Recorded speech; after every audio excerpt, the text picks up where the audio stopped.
All right. Hello, everyone. My name is Ed Pettitt, and I am a PhD graduate student at Texas Southern University in the School of Public Affairs, the Department of Urban Planning and Environmental Policy. And today I'm going to be presenting on an issue that's near and dear to my heart. It's an issue of food insecurity and food justice in the neighborhood where I live, which is adjacent to Texas Southern University, a neighborhood called Third Ward. So the title of my presentation is Mirage in the Desert, a spatial network analysis of supermarket expansion as a mitigator of food insecurity in a formerly redlined neighborhood. I conducted this research with a fellow TSU master's student, Wilson Calvert, as part of our GIS class. So I chose to present this in the form of a story map because I also wanted it to reach a lay audience. And so to introduce the topic of food insecurity and food justice, I'm going to go into a little bit of the background of Houston and the Third Ward neighborhood in particular. When Houston was incorporated in 1837, it was divided into 4 wards, the southeast quadrant of which was and is known as Third Ward. In the years following the Civil War, large numbers of formerly enslaved African Americans from East Texas and beyond settled in Third Ward and other working class neighborhoods near Houston's downtown. Third Ward eventually became the economic and cultural center of the Black community in Houston, and it's centered around Emancipation Park, which was founded by 4 residents, Black residents and pastors at the time. They pulled together $800 to purchase the block, and for many years, it was the only park open to African Americans in Houston.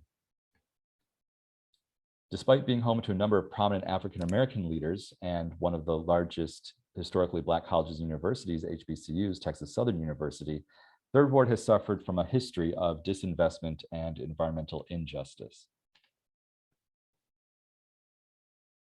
In the early 1930s, in the aftermath of the Great Depression, an organization formed called the Homeowners Loan Corporation, and they were charged with issuing federally backed home mortgage loans.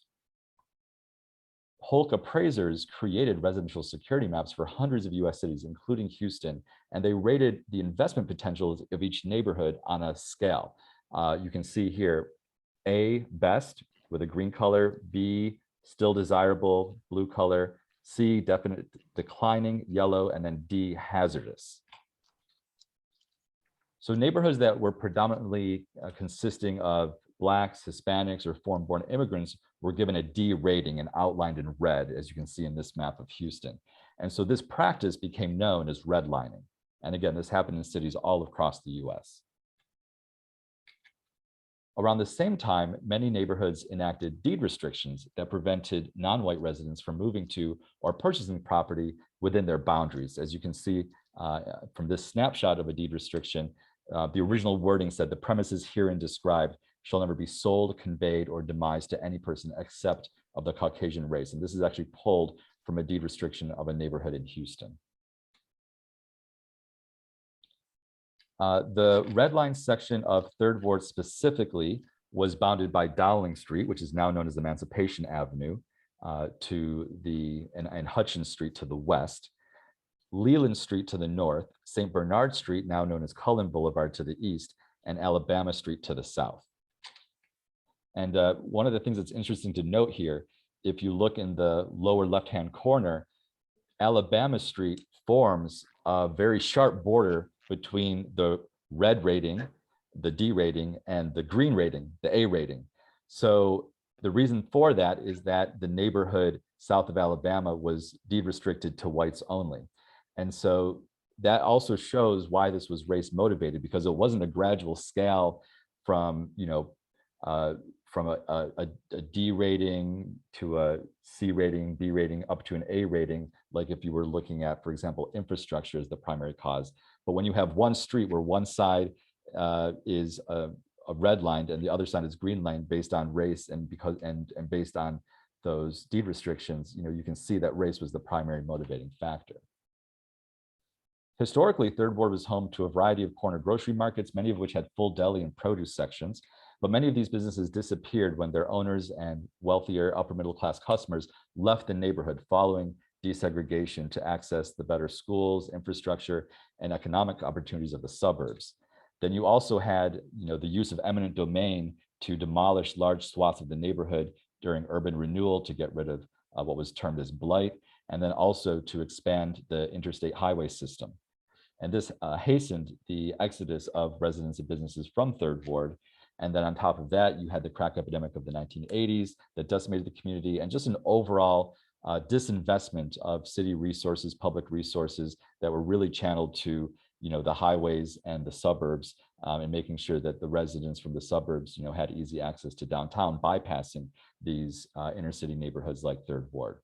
So by the 1990s, Third Ward residents either had to rely on the energy dense and nutrient poor junk food of the remaining corner stores and gas stations and fast food vendors, or they had to venture outside the neighborhood to access the nearest full service supermarkets. Today, Third World residents experience food insecurity at a rate 125% higher than the national average. The term supermarket redlining refers to the practice of large supermarkets avoiding low-income inner-city communities of color like Third Ward for their store locations, or even relocating their stores from these neighborhoods to the suburbs. And the supermarkets justify this geographic discrimination by citing low profit margins and higher crime rates.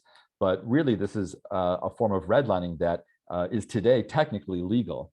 And low-income communities of color in the inner cities now have less access to fresh produce and often pay higher prices for lower quality and less nutritious food options because of these supermarkets not building within the neighborhoods and serving those neighborhoods. And in the background is an example of a map from Atlanta. And you can see the red line sections of Atlanta have some corner stores in the orange dots, but all of the supermarkets and full service grocery stores, those yellow dots, are outside of the redlined areas. So in the past few decades, the residents of Houston's Third Ward neighborhood have seen their neighborhood grocery stores go out of business. Some have converted to nightclubs, like this first example, and I've created a little slider here. So you can see that, and this is a recent loss of a grocery store, corner store in Third Ward, Millard's Food Market, that was just turned into a nightclub recently. Many of those corner stores are now just vacant. So, as of 2015, James Food Market is now vacant. As of 2010, Quality Food Market is now abandoned. And so you'll see this all throughout the Third Ward community. All of these corner grocery stores that folks used to go to, to access, their groceries, gradually started limiting their options and then went out of business or relocated altogether. And then despite the protests of local Third Ward residents who were upset at losing their neighborhood grocery stores and seeing that Burger King and Popeyes and gas stations were moving in, you can see that they actually did some graffiti, on this sign in protest to Burger King and Popeyes moving into the neighborhood, but it was to no avail. You can see now the after photo of the Burger King gas station combo. So, losing the corner stores and getting fast food in its place. At the same time, coinciding with this generational return to the urban core and increasing gentrification, there's been a number of changes among the larger supermarkets on the outskirts of the neighborhood. Many of these changes happened within the course of a year, from 2019 to 2020, just before the pandemic. In November of 2019, you saw the opening of a Whole Foods market just outside of Third Ward. On December 17th, they closed down an HEB, which is a local branch of a Texas chain that actually served a lot of the residents of Third Ward with affordable food, but they closed their smaller location. Then, the following day, they opened up their brand new location, which was located in a different section of the neighborhood. And I'll get to that difference of location in a moment, next to the state highway. And then July 10th, the following year, they closed the Fiesta, which was another kind of affordable grocery option supermarket that many Third Ward residents relied on. So this analysis really focuses on the changes that happened in terms of service coverage and drive times when they opened a new HEB at the intersection of North McGregor Way on the south side of Third Ward and State Highway 288. And the reason we're focusing on this is because this new HEB location was touted by City of Houston Mayor Sylvester Turner and District D Council member for the Third Ward and surrounding district, Dwight Boykins, as a solution to Third Ward's food desert problem. This was specifically stated in press releases around this deal. And the property for the store was purchased by the city with what were soon to expire federal economic development initiative funding, and then leased to HEB through a nonprofit entity. So they had to use up these federal funds that were meant to improve food security and address food desert problems. And so they created this deal where the city would use that funds, buy it, and then lease it back to HEB under favorable terms through a nonprofit. However, the property that they selected to build this new HEB is actually in a census tract that's not considered food insecure by the USDA or by any other measure. It's actually just across the highway from a wealthy neighborhood in Houston called the Museum District. So for our research, we looked at the Greater Third Ward Super Neighborhood's 6 census tracts. 3 of them are officially designated as food insecure or food desert areas due to low income and limited supermarket access. And we use the designations and the definitions of the US Department of Agriculture. Using GIS network analysis, we calculated driving distances from all the residential intersections in the neighborhood to the nearest supermarkets, all of which exist outside the boundaries of the Third Ward Super Neighborhood. As I mentioned before, none of the supermarkets actually built within Third Ward proper. We also created 1-mile service delivery boundaries for each supermarket to see how servage coverage changed. These analyses were conducted for the supermarket landscape prior to and after 2019 and 2020, during which those changes I just mentioned occurred. The following maps show the 1-mile travel distance area the 1-mile travel distance service area for chain grocery stores surrounding Third Ward before and after those changes. The 6 census tracts that fall entirely within the boundaries of the Greater Third Ward Super Neighborhood are highlighted in that pink color. So you can see before you had the old HEB location and you have the Fiesta. Later, those 2 went away, but an Aldi came in, which kind of replaced the old HEB. It was kind of next to where the old HEB was. So the Aldi at least gave some replacement options for that neighborhood. But losing to Fiesta and creating the HEB, actually, the new HEB actually did not increase service area coverage for those Third Ward census tracts. You can actually see there's been a decrease of coverage after the loss of the Fiesta and the addition of this HEB, which really doesn't provide much service coverage to those Third Ward census tracts. The following maps show the percent of households without a vehicle for the 6 census tracts in Third Ward versus the surrounding census tracts adjacent to the supermarket locations. So you can see in those, Third Ward proper food desert tracts, almost a third of households do not have a vehicle. If you look at the surrounding ring of census tracts, which is where all the supermarkets are located, you only have 11% of households without a vehicle. So what this is saying and showing is that they're building the supermarkets in the neighborhoods where folks already have better access to transport, and where the folks actually need closer proximity because they're relying on public transit or walking or bicycles, there are no supermarkets. So not only do residents in Third Ward live further from the full service supermarkets, they're also more than twice as likely to not have access to a vehicle. In total, more than 1,200 households in Third Ward do not have access to a vehicle. The next map shows driving distances from Third Ward residential intersections to the nearest supermarket overlaid on USDA low-income, low-access food insecurity food desert designations for census tracts in Greater Third Ward Super Neighborhood, as well as the McGregor Super Neighborhood, which lies just south of the Third Ward Super Neighborhood. The blue census tracts are low-income census tracts where a significant number or share of residents are more than 1 mile from the nearest grocery store, while the orange census tracts are low-income census tracts where more than 100 housing units do not have a vehicle and are more than half a mile from the nearest supermarket. So basically, the blue census tracts are what we would traditionally consider a food desert based on just income and distance.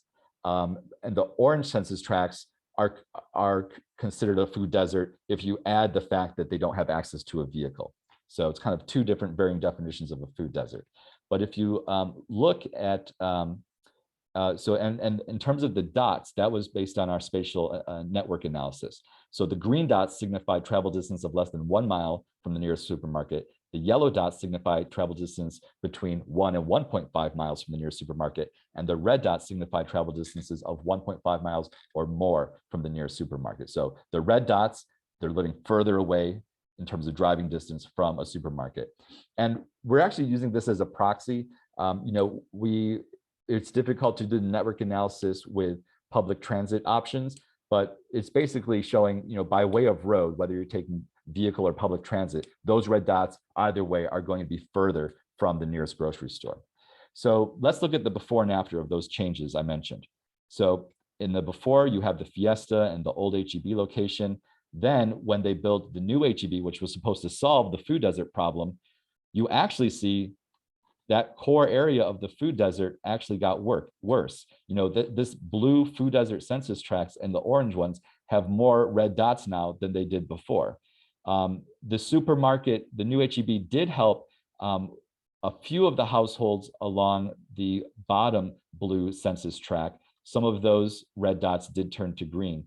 But if you look at that kind of central food desert area, you actually see a lot more red dots now because of the loss of the Fiesta.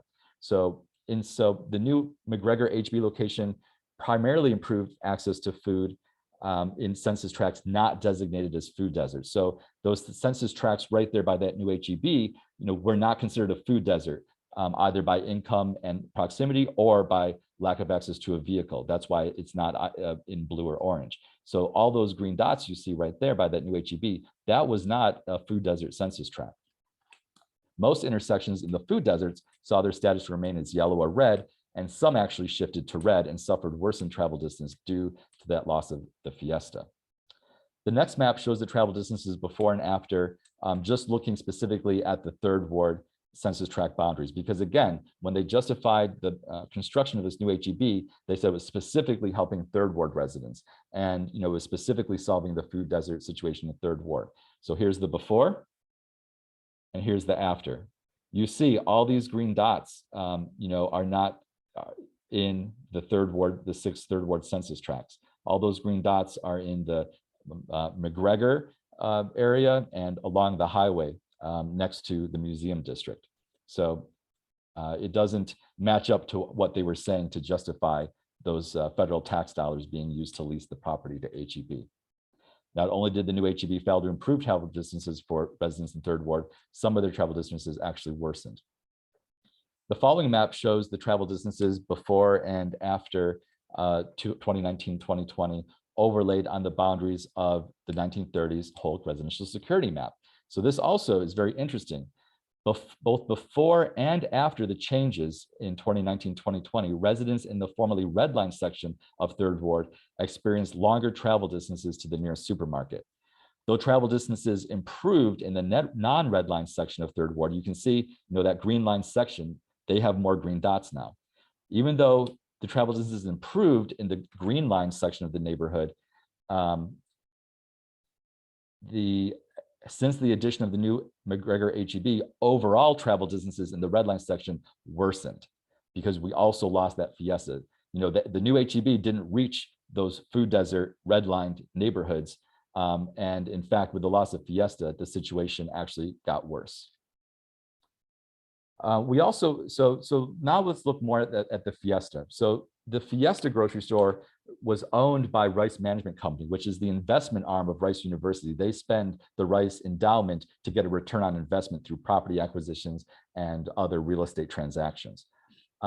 And they actually were leasing that property to the Fiesta Mart. And now it's a clean energy tech startup incubator, which is great. We want to promote green energy, but they didn't have a backup plan for what folks were going to do once they lost access to the groceries.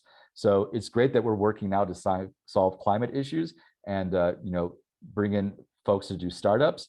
But how is that affecting the actual residents of that neighborhood when their former grocery store that they relied on for affordable groceries is now a tech startup incubator? And there was a long fight for the residents of Third Ward to get a community benefits agreement with Rice Management Company. And ultimately, the residents weren't able to push their community benefits agreement forward. And it's actually still undergoing some community action to try to find a more equitable approach to this innovation district development. The closing of the Fiesta in 2020 was actually quite unexpected because Rice Management Company had previously promised to extend their lease and keep the store open while they were developing the Innovation District. And this is a short video clip by our current city council member for District D in the Third Ward neighborhood, Dr. Carolyn Evans-Shabazz. So I'm going to play this and hopefully folks will hear it okay. And welcome back to The Factor Uncensored. Well, it doesn't matter which city you go to in this country, there are urban areas where they're facing a shortage of grocery stores. And they call that food deserts, where there are not fresh fruits and vegetables being sold to those who live in the community. Houston is no different. We have the problem here. Council member, I think it was back in July that it was announced, and eventually Fiesta here in Midtown at the edge of Third Ward shut down. What are the residents who don't have transportation doing? Well, actually, as I was explaining, I didn't know they were closing this store, right? Because I thought that a part of the agreement was that the Ion was going to open, but they were going to keep the store. And so what has happened, people are going to the HEB, and initially the HEB provided transportation. And so I guess they're going to have to catch the bus, which is not good because it's very difficult. So that shows you right away that even our city elected representative was not aware that Rice University, through their management arm, was closing this grocery store, and that Fiesta was going to be moving out, and without a backup plan, without a replacement for providing grocery access. And so, you know, if the council member was caught off guard, you can imagine how the residents felt. And the council member was right in that the new HEB actually was more difficult to get to using public transport than the old HEB was that shut down, and also more difficult to get to than the Fiesta. So the HEB has tried to implement some shuttle services, but overall the residents have a much more difficult time to access the new supermarket, the new HEB, with public transport. And then we also had, you know, the compounding crisis of COVID-19 and the pandemic, which further increased the food insecurity in the neighborhood. You know, we're all familiar with those challenges. So the current food access landscape of Third Ward is characterized now by a spattering of vacant or limited option corner stores, a proliferation of gas stations and fast food outlets, but there's also some, you know, food pantries, nonprofit programs, and community gardens that are trying to bridge that food access equity gap. So this is just a map. It kind of takes you on a tour. It kind of shows you, what would you see if you were a resident of Third Ward? You would see a lot of vacant corner stores that have shut down, like these two. You would see some churches that have food pantries that give out weekly distribution. Another abandoned grocery store. Now Eddie Lim's, it's still open. It used to be a full service neighborhood grocery with a deli, but right now the deli is closed and all you see inside are some sparse shelves with just typical kind of gas station fare. A lot of vacant corner stores. We do have another food pantry here. This is the gas station Burger King I mentioned earlier. So, you know, they're building new fast food markets and gas stations, but not actual full service neighborhood groceries. Community fridge. It's meant to be a free fridge that folks can use to access fresh produce and groceries. I think one of the challenges is the volunteer base needed to stock it and make sure that the food stays fresh and keeping up with demand. We do have some community gardens, Blodgett Urban Gardens, which actually is on Texas Southern University property. And our staff and students and faculty are actually actively involved in that urban garden. Riverside United Methodist Church actually has a market in partnership with the Houston Food Bank. When you go inside, it looks like you're shopping. You have a grocery cart, you know, there's shelves and there's fridges, and it's just like going to a grocery store, but it's accepts SNAP benefits, and it provides more of a grocery experience for folks and families who are food insecure. Alabama Gardens is another community garden. It's actually the oldest community garden in Houston, and it's affiliated with Urban Harvest. The Manna Food Pantry is also interesting. I provided links here for you to explore some more, but they've partnered with Urban Harvest mobile markets that actually brings a mobile truck with fresh produce every week. And they also partner with Second Servings Houston, which provides prepared meals to Third Ward residents. So, you know, this is a patchwork of kind of small solutions. But we kind of really need to expand our local solutions because the supermarkets are not meeting the needs.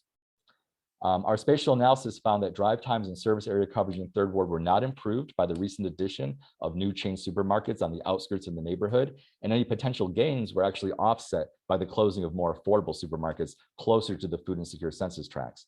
Our results also indicate that expanding the footprint of supermarkets alone, particularly in formerly redlined and disinvested urban neighborhoods, is not sufficient to mitigate food insecurity. While federal tax incentives may lure supermarket chains into these lower income inner city neighborhoods, local initiatives can have a stronger and more immediate impact. So some examples of some local initiatives that we can look at in order to substitute or supplement these large chain supermarkets that aren't really moving into the areas where they're needed can include community gardens, mobile farmer markets, nonprofit and faith-based pantries and markets, independent grocery stores, co-ops, affordable online grocery delivery services, community fridges, and then also finding out how can we expand the selections of fresh produce and healthy options in the existing corner stores and gas stations, or maybe even reopening some of those abandoned corner stores and stocking them with more fresh produce. Such local efforts would not only provide greater access to healthier food options, but also promote greater community cohesion and economic resiliency among local residents. So that completes my presentation. I'm happy to answer any questions. I'm going to take a look at the chat. And just to reiterate, my email address is edpettitt, edpettitt@gmail.com. I'll put that in the chat for you. And in addition to being a PhD student at Texas Southern in urban planning and environmental policy, I'm also a graduate research assistant in the new Bullard Center for Environmental and Climate Justice. And so we're doing lots of great work on all kinds of justice issues related to the environment, climate, food justice. So I'm going to put my email in the chat, and I'm happy to take any questions now.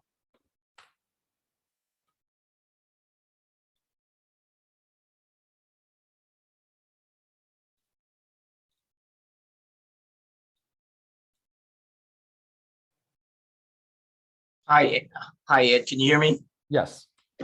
Yeah, very good presentation. And the question that I had is, in looking at the issues that you addressed, how would you think that an issue that a public policy issue that could deal with infrastructure, housing, food security issues, and addressing livability for Third Ward during this era of climate change and other kinds of disasters? Thank you, Dr. Bullard. That's a big question. I definitely think that it takes a multidisciplinary approach. We have a good framework for addressing a lot of these issues. For example, in Houston, we have a program called Complete Communities. And Complete Communities was started by our current mayor, Sylvester Turner, and his planning department. And they went out into disinvested neighborhoods like Third Ward and spoke to the residents about, what do we need to do to address all these compounding issues of access to affordable housing and food and green space and education. And they actually took, all the planning that had been done up to that point in these neighborhoods and kind of compiled them into one document. And there was actually great buy-in. The work that was done to actually do the engagement to create those Complete Communities action plans was very thorough. The problem has been the implementation and the funding thereof. When the mayor created his office to oversee the implementation and the fundraising for these action plans, a lot of the donors that they were dealing with had their own pet projects, and they ended up funding pet projects of the donors and not actually the activities that the community identified as priority in the action plans. So we have the plans. It's about getting the buy-in and the resources to kind of implement them. And I think it's concerning that we have federal dollars that come for a program like this food insecurity project, and they used it to build a supermarket in an already wealthy neighborhood that already had high vehicle access, that was not actually designated a food desert. So we used federal funds meant to combat food deserts to build a supermarket that wasn't even in a food desert. And actually, after that supermarket was built, the affordable grocery stores around it closed down, and access actually got worse for the residents in the food desert.